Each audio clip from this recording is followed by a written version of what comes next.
Peddapuram DSP కార్యాలయాన్ని బుధవారం జిల్లా ఎస్పీ బిందు మాధవ్ ఆకస్మికంగా తనిఖీ చేశారు.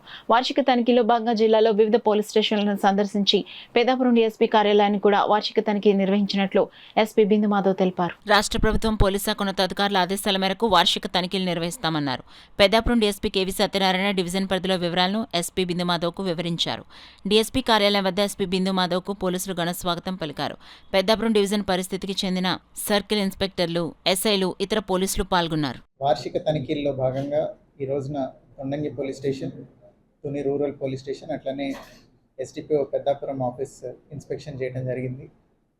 ఆనరబుల్ సీఎం సార్, అట్లనే honourable deputy CM sir and respected DGP sir instructions ప్రకారం క్రైమ్ అగేన్స్ట్ ఉమెన్ మీద ఫోకస్ పెట్టమని, అట్లనే ఎన్డీపీఎస్ రిలేటెడ్ ఎన్ఫోర్స్మెంట్ ఇంకా పెరగాలి, చాలా స్ట్రిక్ట్గా క్రాక్ డౌన్ ఉండాలి దాని మీద, రౌడీ షీటర్స్ మీద వాచ్ పెట్టమని, అట్లనే అప్కమింగ్ అంబేద్కర్ జయంతి పీస్ఫుల్గా అయ్యేలాగా అన్ని ప్రికాషన్స్ తీసుకోమని ఇన్స్ట్రక్ట్ చేయడం జరిగింది.